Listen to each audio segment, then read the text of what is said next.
My name is Philip Glasscock. I will be your mediator this morning.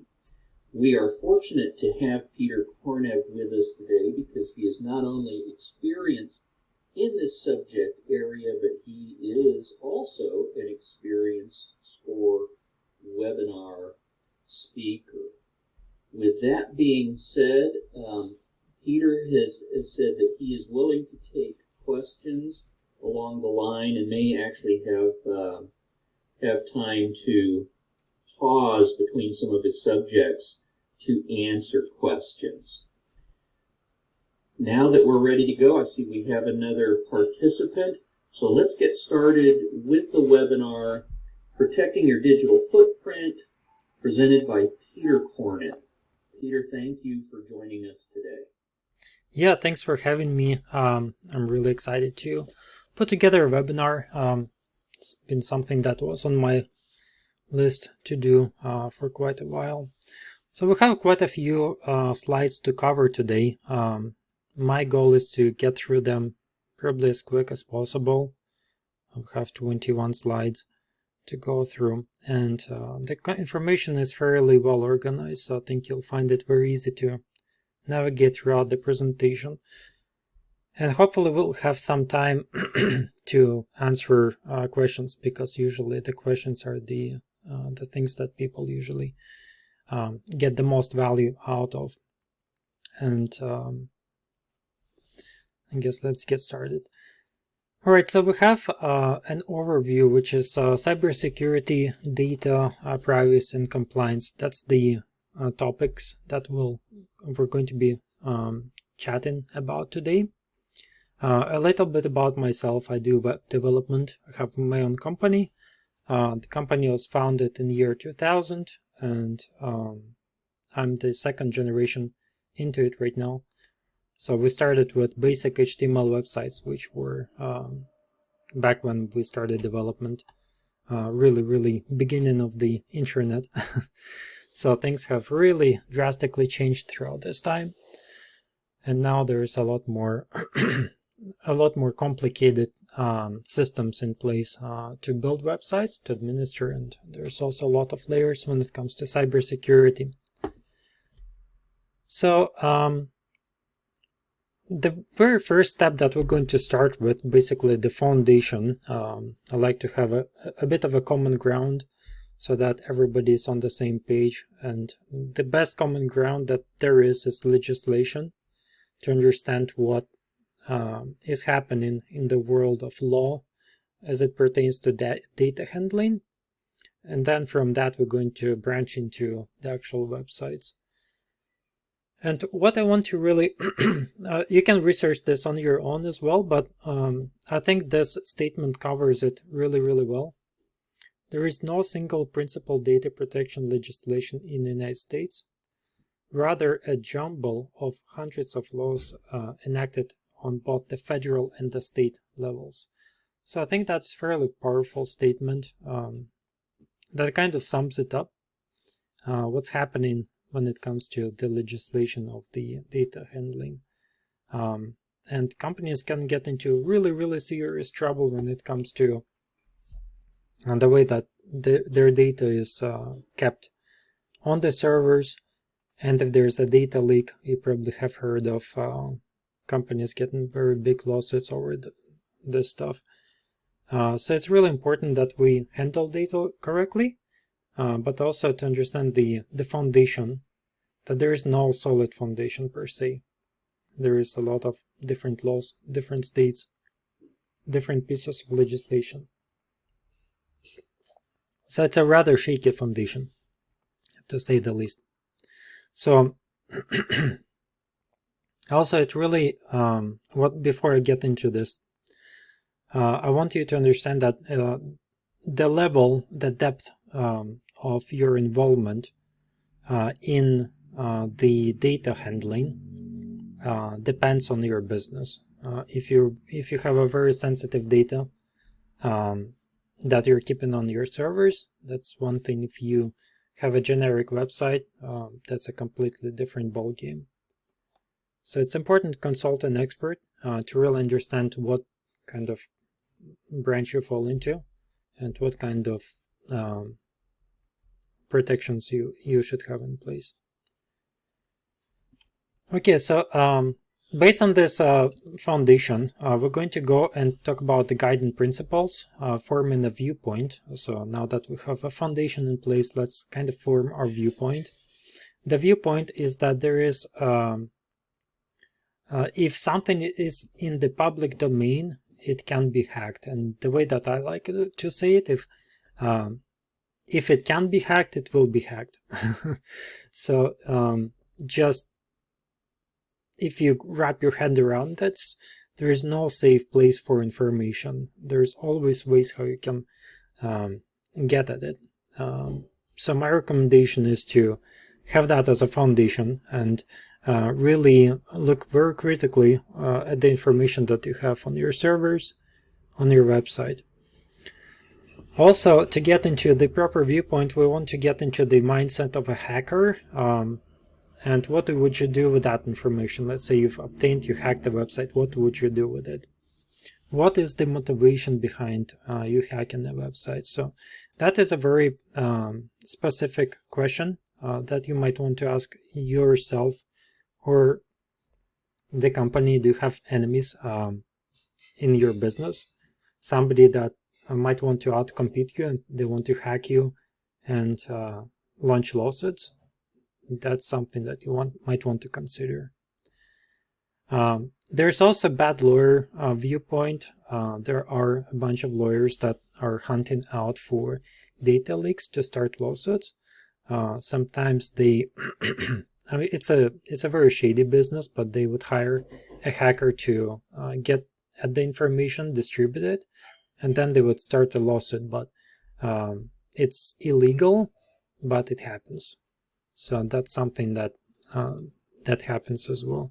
Again, it really depends on the volume of your business. If you have millions of dollars in your business, then something like that could potentially happen. Get into an ADA compliance bad lawyer mindset. So another piece of legislation that happened with the world is that we have ADA compliance that came into the power, and there are large websites that get sued for ADA non-compliance. Usually that happens when a lawyer firm would ask a person who's disabled, visually disabled, to see if they can find websites that are not ADA compliant. And they kind of train them. They go through websites, they find the websites that are non-compliant, and they start lawsuits, and then the lawyers represent them. And then that's how they are able to make a bunch of money by launching ADA lawsuits. Actually, it's fairly frequent. We already had 2 companies that had ADA lawsuits started against them. So this is a new trend that's happening out there right now. What information on your website that will protect or will land your lawsuit? So what information you think on your website that could potentially be sensitive, that you don't really want people to see? There's a lot of dead pages on a lot of websites that you might have put together at some point, but you forgot about them. So things like that are critical. If your website is hacked and somebody steals all of the content from your website, what are the repercussions? What will happen to your business? This is a very deep question to ponder on. Let's say all of your data went into the public domain at somebody who has the worst intentions in mind. What's going to happen to your business? How sensitive is the information on your server? That kind of relates to the above questions. Really pondering on those 2 questions is really important. And there's a lot of levels to cybersecurity. As I mentioned before, depending on your business, the more complex, the more money your business is making, the deeper you kind of have to go into this rabbit hole. If you're just a small shop, very little revenue, it's not as critical, I would say. But again, don't take my word for granted, just my observation. Okay, so you'll see that we have two blocks here. One block is policies, and the other one is content that are highlighted in green color, and the rest ones are in blue color. And there is a reason for that, because policies and content, this is something that's completely in the public domain, that's directly on your website. The stuff that's in blue, that's the stuff that's kind of hidden behind. People don't really know about this stuff.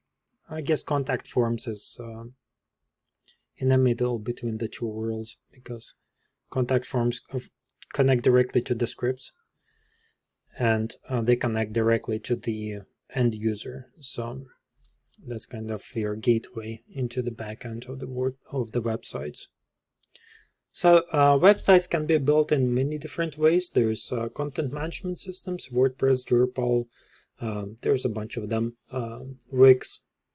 There's also standalone websites that are actually constructed by developers from scratch and that don't have content management systems. They kind of play by slightly different rules, but most of the blocks here, they pertain to both architectures, with content management system and without a content management system.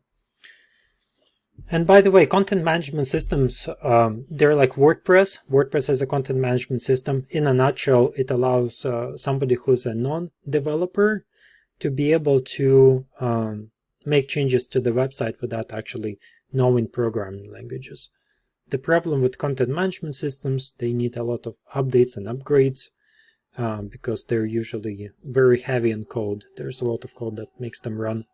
So there is a lot of more potential for something to go wrong when you have a content management system in place. All right, so basically the rest of the presentation here, we're going to go one block at a time, and we're just going to discuss each item, because each one of those things presents its own problems, challenges that need to be addressed, and things to keep in mind. So if you combine all of those things that are outlined here, you will have a fairly robust cybersecurity process in place for your business. So we'll start with the first one, which is our green block, policies. So policies you usually see on the websites: terms of service, terms of use, privacy policy, the cookie policy. Probably remember that you have to click on many websites accept cookies. So stuff like this is fairly common. And it's important to have those, because if you don't, it opens up a potential of a lawsuit. And we've seen that happen, not too often though. That did happen usually in conjunction with ADA, bad lawyers going after ADA companies that are just trying to get as much money out of ADA compliance. So they bundle it with other things that they find on the website that are incorrect. Usually that's the policies that are comprised incorrectly. So terms of service basically outlines how your services are being delivered or used by your users. It's very specific to each business. I will not recommend to just grab terms of service from somebody's website or one of those templates and adding it to your website. Terms of service has to be put together on your own, using maybe a lawyer will get involved. Basically, it outlines your business and how you run your business. Very important piece of document. I'd say this is the most important piece of document, terms of service. That will protect you against a lot of lawsuits. Now we have the terms of use section. That is how a person would use your website. Again, this one can be used as from a template. It's not as specific, but I would still consult your lawyer if you have one to get the proper wording for all of them. And you can kind of read the description for each one. Privacy policy it basically informs the client what specific information is collected and where and whatever is kept. Basically, if you have a contact form, where is that information kept on your server? How secure is it? Stuff like that. Cookie policy. This is basically goes into one of those blue boxes here. Behind the scenes, when a user enters a website, there's a cookie. Basically, it's a piece of information that retains their IP address and tracks which pages they went on to. Google Analytics uses cookies a lot. Whenever you log in into WordPress to make changes to your website, it will remember your IP address so that you don't have to enter a password every single time that you try to edit a page. So cookie policy is a document that outlines what cookies are being used. Again, there's a generic cookie policy, which I usually stick to, but if you really want to dive into nuts and bolts of it, it can get fairly complicated if you want to outline each cookie that's on your website. So consult legal department on this one. ADA compliance statement, again, this is coming back to the ADA, and many people don't really know that there is an ADA compliance requirement now. So I'd recommend going to see what Section 508 is, and there is a website called section508.gov. So look into that, see what it all entails as it pertains to ADA compliance of websites. Really important right now. We see a ton of lawsuits happening with our clients, and we don't have a huge amount of market share. We have fairly small market share, and even within our small market share, we already see this taking effect. There are ways to get website to become ADA compliant. There's several options there, but unfortunately, there's quite a bit of work involved when it comes to this ADA compliance thing. So I'd recommend going into it and researching it yourself, and understanding what's happening with the ADA compliance. All right, so that is our first block, policies. We just covered it. Make sure that you have the right policies on your website. And then we also have the next block is the content. So the content is basically images, licenses for images, for example. We've seen quite a bit of lawsuits happening when a person used an image from Google that they don't have a license for. And it actually is kind of crazy because based on our experience, a lawyer would send out a notification, cease and desist for a specific image that was used on a website. And they will actually require you to send a license to them, a proof of purchase. And if you don't have a proof of purchase of that image, you're basically screwed. You'll either have to take down the image, and hopefully they're not going to go after you. Sometimes we see that they continue the pursuit, claiming that damages have already been done because that image was used across the intranet, and you were able to make money, and therefore you've got to compensate. Usually they want about $30,000 for the compensations. Usually those cases, they don't go anywhere because they've got to prove the damage was done, which is kind of difficult. But we commonly see people settling the cases for about $5,000.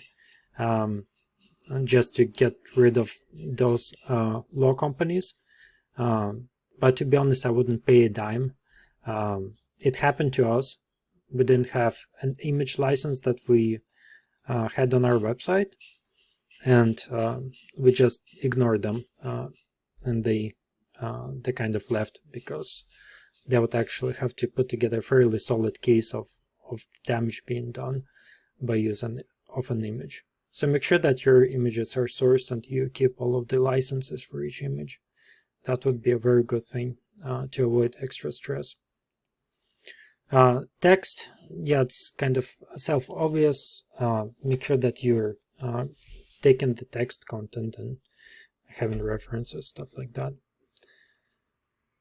Now, this links, it's an interesting one. Sometimes websites will get hacked, or there would be comments on, especially prominent on WordPress websites. There is a feature where a person would be able to leave a comment in the back end, like it's hidden pages that you don't really see them, but there could be a lot of comments on your website pointing to some really odd websites. So just a good maintenance process, making sure that you remove stuff like that is a good practice. It can save you from your website being blacklisted. So HTTP links, it's always good to point your website from to HTTPS website. So if you want to link from your website to some other website, make sure you have HTTPS. So S is important. If you don't, no big deal, but Google looks into this, and sometimes what they do is they will shut down the Google ads if you have HTTP. Not always, sometimes on a rare occasion that happens. And as I mentioned, there are undiscovered hidden pages that sometimes can be stay dormant on your website. Just check out for those things and clean that up. So content consolidation. This can be a fairly lengthy process, as I mentioned, because sometimes websites can have thousands of pages. We've seen those for older organization. So that would be content consolidation that would need to happen to get everything back in order. And the way that I see it, it's a very good use of the year-end budget expense. So if you need to spend budget and you don't know where to put that money into, that would be a very good thing to do. So contact forms, that's kind of, as I mentioned, the gateway between the inner world of the IT cybersecurity and your website. Websites get hacked through contact forms mainly. So it's really important that your contact forms are very secure and kept in shape. So there is a thing called PHP mailer that's built into WordPress, built into pretty much every single server. Don't use it because it's something that can send out thousands of messages a second, and it's going to get your website blacklisted in a second as well. Make sure you use a third-party processing agency. I have actually YouTube about that. It's a fairly lengthy video why this is important. But here's a screenshot. We use Mailgun for our websites. Works really well. It protects, it's basically an additional layer of protection to make sure that the messages from the websites are not spam and that they get delivered, and that the headers of the email messages are formatted correctly. Is your mailer properly configured to ensure the spam is blocked? Again, mailer, PHP, don't use PHP, use Mailgun or something else. There are a bunch of other ones. ReCAPTCHA is an important one to make sure that you're preventing spam bot submissions. We recommend two methods. reCAPTCHA is one, and we have another proprietary method that we developed to prevent spam. In conjunction, those two work really well. And are your forms properly configured to prevent JavaScript from running? This is the entry gateway to your backend scripting. So the way that they get access to your database is by feeding JavaScript into your contact forms. So if you prevent JavaScript from running, then you are going to preventing hackers from attacking your website. And also it's important to put a delay. If one person tries to submit 10,000 messages in your contact form a second, it should be impossible to do that. You should put a timer delay on the submit button there.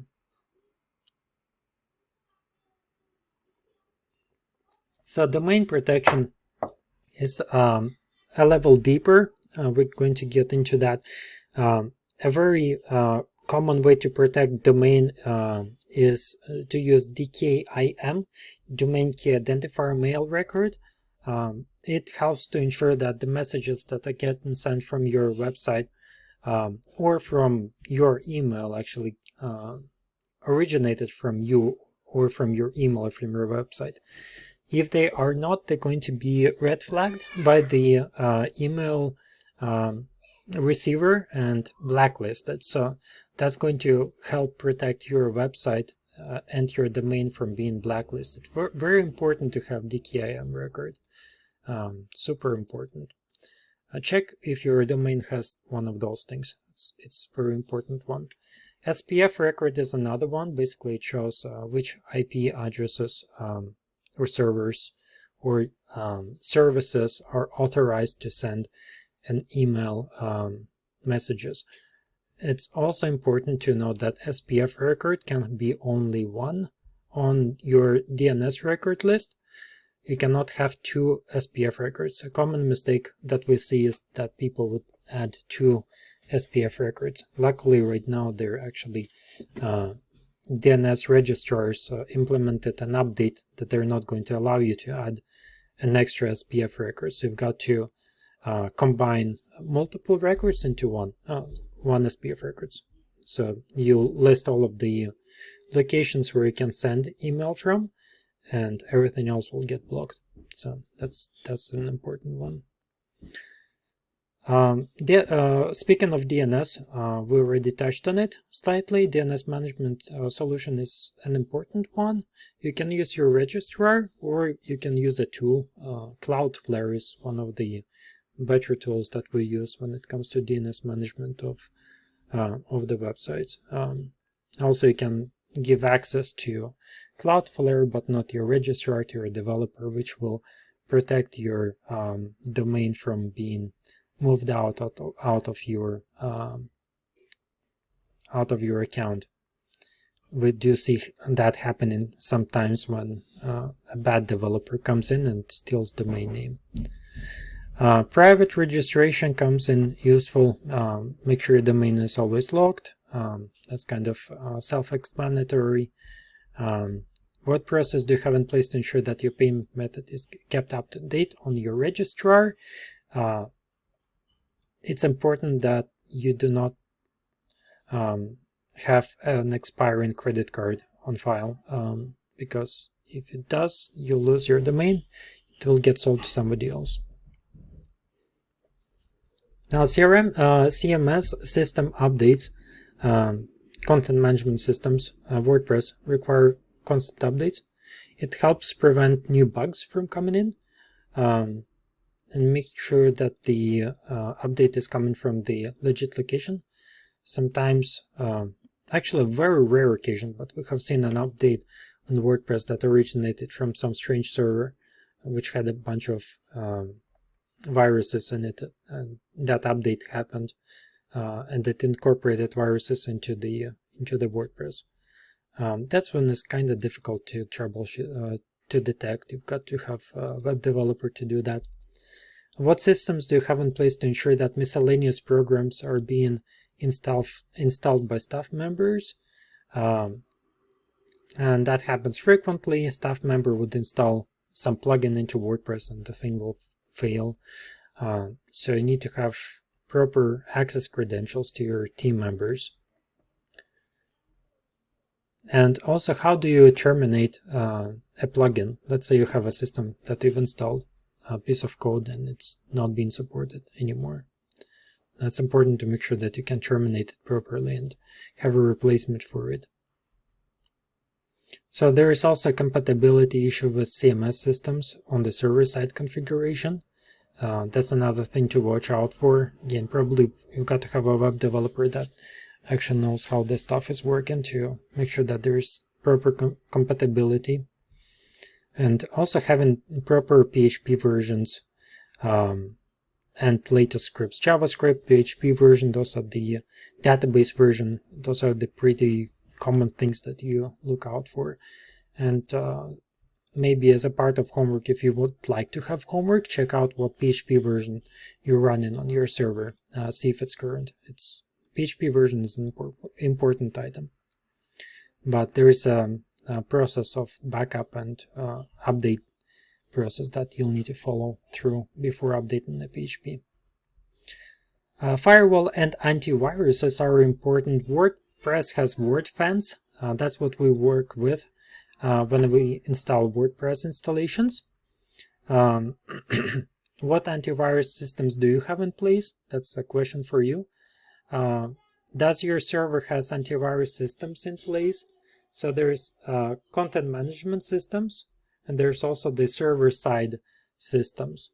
And if you have a server, if you have a hosting provider, usually they will have something in place already. And do you have a website that's website uptime monitoring software? If your website dies or goes out of service, it's a good thing to get like a text message notification that something's up with the website. It could be that it's been hacked and it's actively sending out spam messages. So that's an important point, to get some kind of active monitoring system in place. And something that I would recommend is to restrict access to your website from locations where your customers don't come to you. Let's say Greenland, for example, if you don't service Greenland, or some other countries. Just something to think about. Like sometimes keeping US only will prevent a lot of problems. Password protected locations. You might have a password protected location on your website where you keep sensitive data for your distributors, for example, or your salespeople. Do you have one password that everybody can access that page? So one password for all? If yes, that is very easily hackable. Make sure you don't have any sensitive information there. Also, is there a time delay if you try to punch in multiple passwords at once? Because they can sift through different variations and get access to a page if you can generate, and the website will accept 10,000 queries a second. Passwords need to be MD5 encrypted. Sometimes bad developers, they don't do that. And then actual passwords can be accessed through the actual files of the website. Not if the directory is not protected, you can just download a website's files and look at them. SSL certificates. SSL certificate, is it in a good shape? SSL is the small green icon that encrypts data coming in and out of your website. And also social engineering attacks, that's a big one. If you really have some enemy, they will be able to get access to your website by creating a situation where your employee might be able to send out sensitive information, password to them.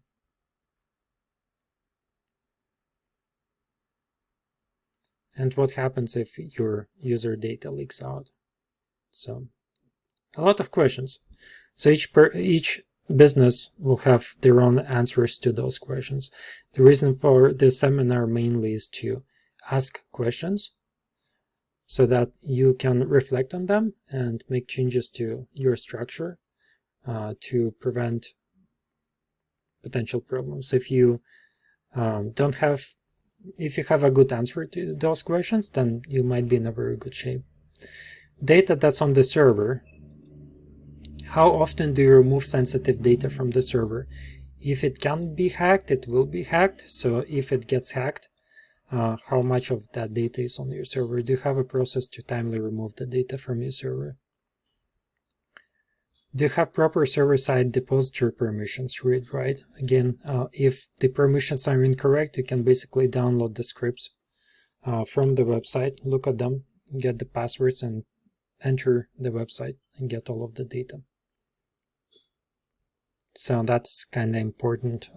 Again, this is really for a developer to look into the stuff like that. Admin access restrictions by IP address. Now, the best way to protect your admin access panel to your content management system is to allow access only through a certain IP address of your web administrator and maybe manager of a company, and block everybody else. So that's the best way you can protect, I think, your website when it comes to admin access. So there's other small things. You can change your default administrative directory name so that it's invisible to bots. Bots are basically robots that are trying to maneuver their way through web and find easy targets. Implementing time delay on admin access is important. And also a question here, if somebody gains access, how sensitive is that information? Same thing as in WordPress or any other content management system. Same thing with server configuration, pretty much the same questions. They have to have proper read-write settings. The directories server should be locked from access for any IP address. Only the webmaster should have access to the server. My recommendation is to have a properly configured in-house network that is outside of the public domain. Usually you can do that with a good IT company. So consult an IT company for that. It's kind of important for a larger organization. Server-side antivirus is highly recommended. We actually had to purchase one. It doesn't come in built-in automatically, so you might not have antivirus on your server if you have server. So we use Immunity AV for a Plesk installation on our server.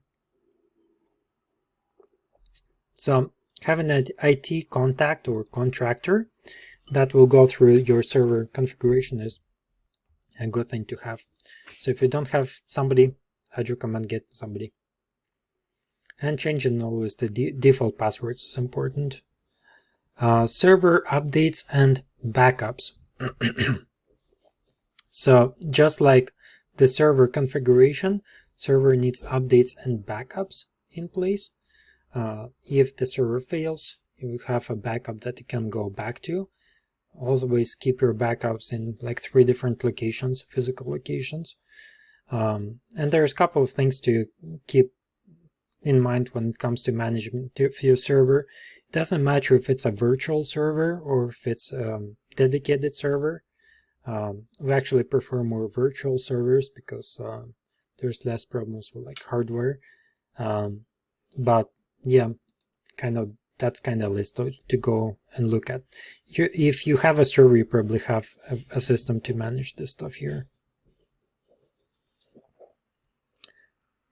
So we have website backup and maintenance process.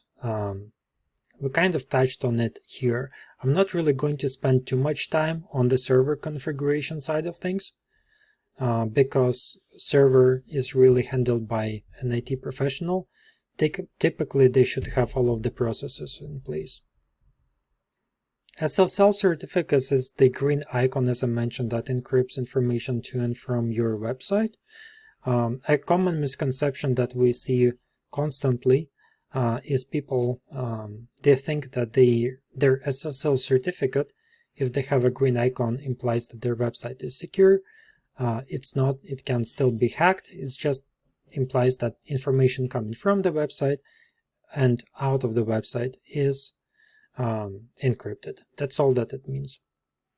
So to make sure that you know who your SSL provider is, that it's renewed on a timely manner, because if your SSL doesn't renew properly, your website will go down.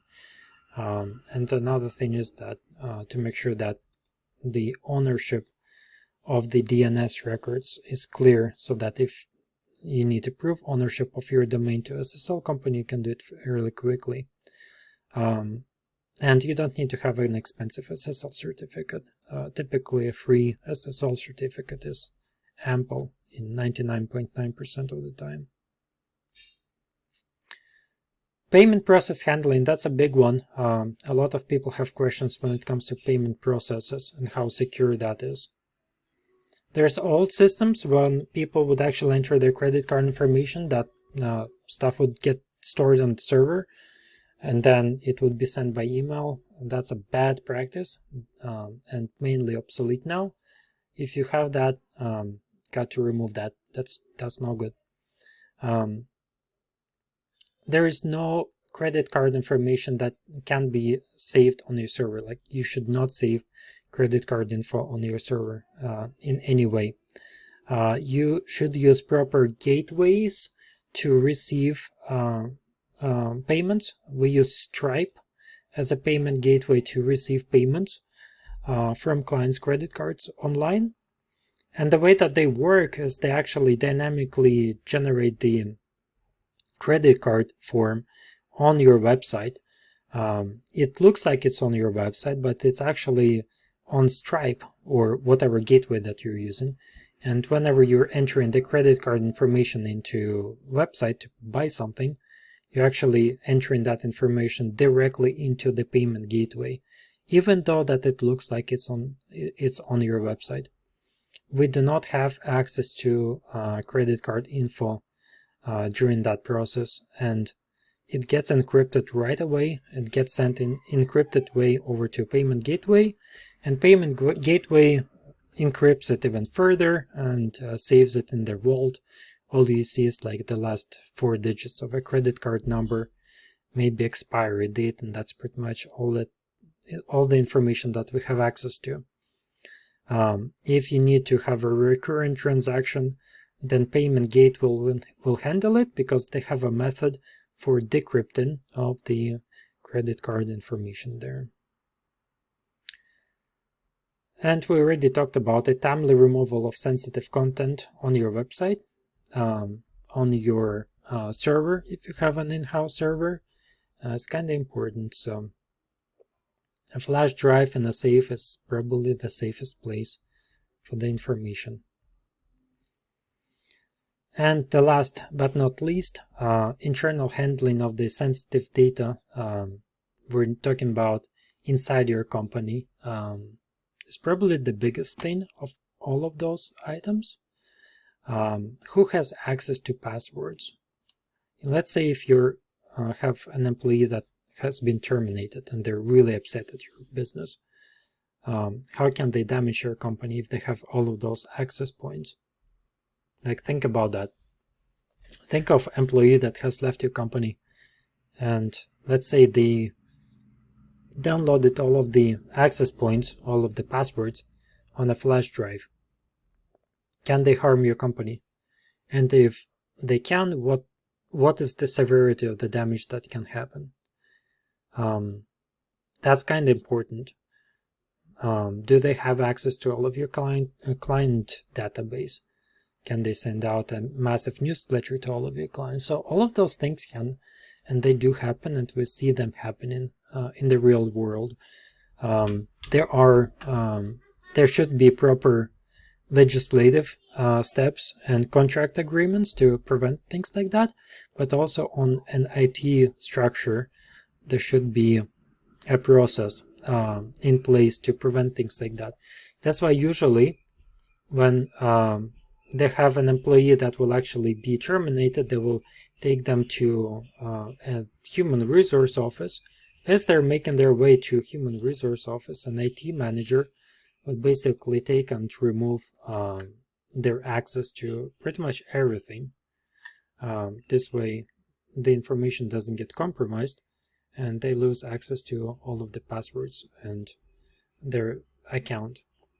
So that's kind of the thing to think about, a lot more on the internal handling of the sensitive data inside the company. So that concludes our presentation.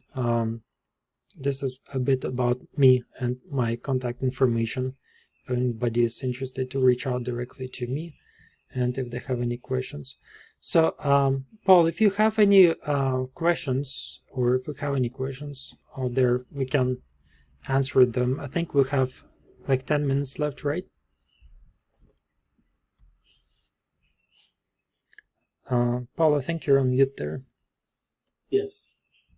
Yes, you have, looks like you have a little bit over 10 minutes if you want to ask some questions for the participants and answer some questions, Peter. Mm-hmm. Yeah, definitely. So, do you have any questions? Feel free to leave questions in the chat box and we'll get through them.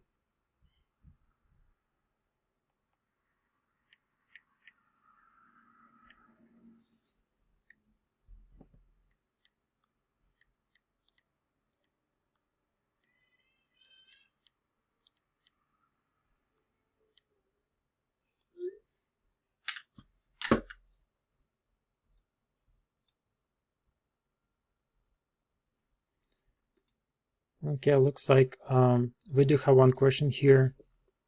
Anonymous. Traffic on Google Analytics. I bought an obscure domain URL and did the link into hosting service SiteGround. Have been getting weekly SiteGround security optimized report for my site where it says it's receiving on average 2,000 human traffic per week. Even though I have not listed my website anywhere and it has yet to be published, that concerns me. If I were to use Google Analytics, that it cannot distinguish human versus bot traffic. Any comments on how to get the true human traffic count? Really good question. In terms of getting real human traffic, it's always a challenge. We recommend creating a specific URL links that will have a variable name to it. Let's say mydomainname.com.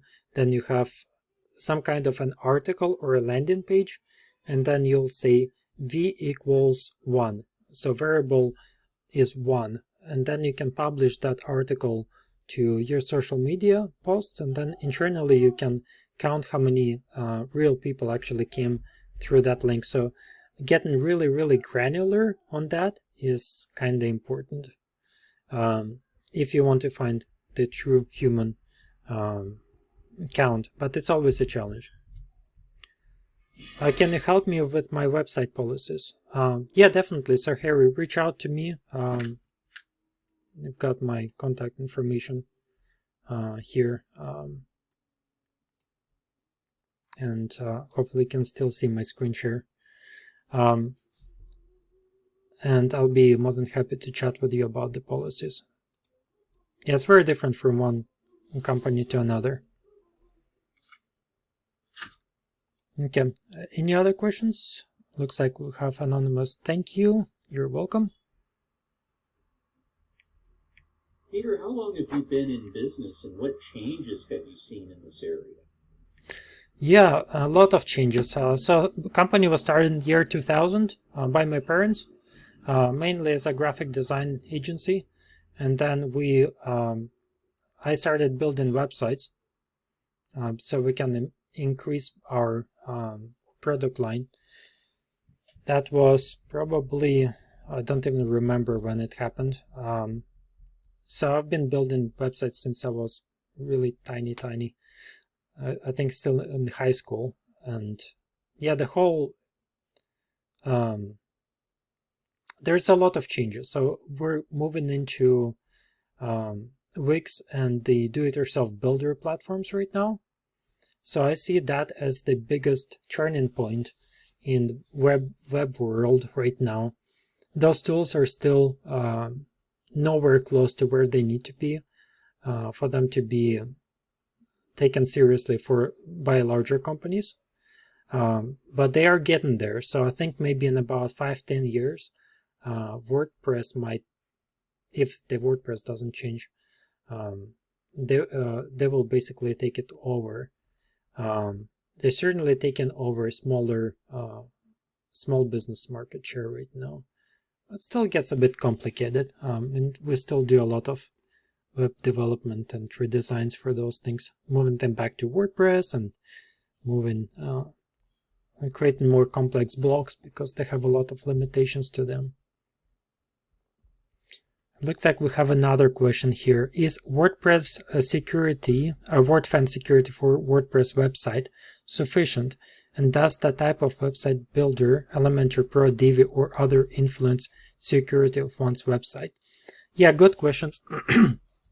So we have the WordFence. Usually it's a very good foundation. It will prevent majority of the simpler attacks. The problem with it is because everybody knows it. Because everybody knows WordFence, they know how to get around some of the protections that it offers. That's why implementing some additional functionalities is kind of important to add that layer of security. The more different you are from everybody else, the better it is for you, because it's going to be more difficult to hack you. Elementor Pro, Divi, or other builders, yes, they do influence security because they have a ton of scripts behind the scenes that make this thing run. It's a huge plugin. Especially Elementor, it's crazy big. We do see a lot of problems with Elementor. The older installations of Elementor, they do not go through updates very well. And sometimes we've got to rebuild the website from scratch when it comes to older installations of Elementor. Like 2 or 3 year old Elementors seem to have fairly significant problems. Divi is just a bloated builder, way too many functionality. I like to keep code very lean on websites. The less code there is, the more difficult it is to hack a website or break it. And what we're using is Advanced Custom Fields plugin. It's a very small plugin, but it's a very powerful one to build websites. Your website should be in the range of about between like 50 megabytes to 500 megabytes. That's kind of the range of your website backup. If you have something bigger than that, I would seriously look into it, because you might have a bloated website, which is typically going to create errors, and usually they don't last for too long.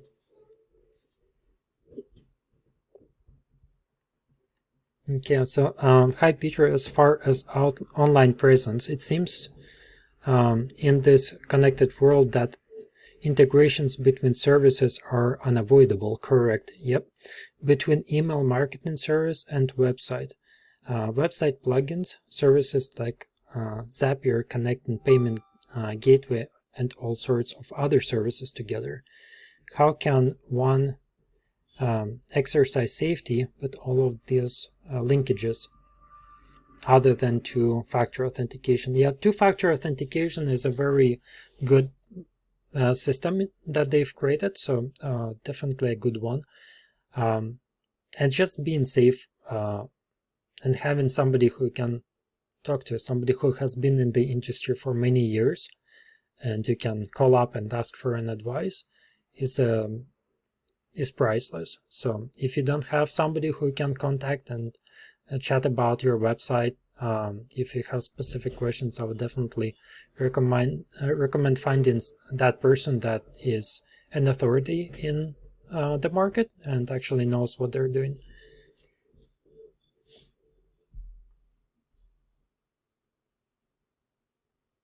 Yeah, thanks, Michael. Great question.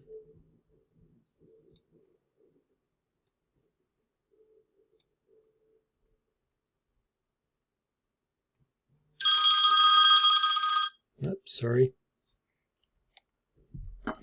Had my phone on loudspeaker.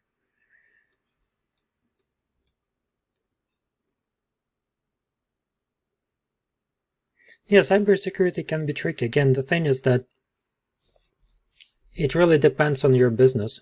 If you're running a very tiny company, majority of the steps here are not, they're good to have, but they're not like mandatory. You can spend a lot of money on proper cybersecurity, which big companies, they do that. Just, it can get fairly expensive. Peter, I see a question saying I always get emails that there's errors on my website. When I look at my website, I don't see the errors. What do you have to say about that? Yeah, I would like to see a screenshot of that, because it could be anything. It could be significant. It could be a spam email, somebody trying to get access to your website, and they're trying to get you to take an action that you shouldn't really be taken. So it's something that's very specific that needs to be looked at on an individual basis. Could it be somebody looking at it on a mobile device when it's not compatible with a mobile device? Yeah, that's also true. There could be, there's 1,000,001 thing that could go around there.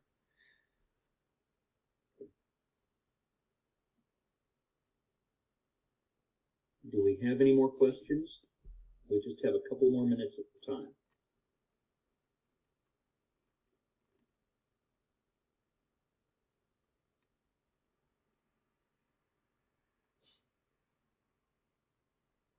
I see you received another thank you. Awesome comment for your presentation, Peter. Thank you so much.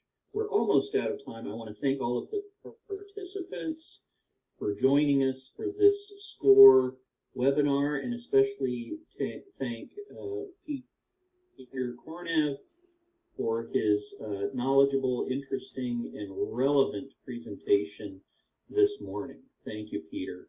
Yeah, definitely. And thanks for the opportunity. Keep in mind, if anybody would like, Mentoring SCORE offers free one-on-one mentoring. SCORE is a charitable organization that's sponsored by the Small Business Administration, and it's paid for by your taxes. So most of the services provided are absolutely free. Thank you, everyone, again. Take care and join us for another webinar. Bye-bye. Thanks. Take care. Bye.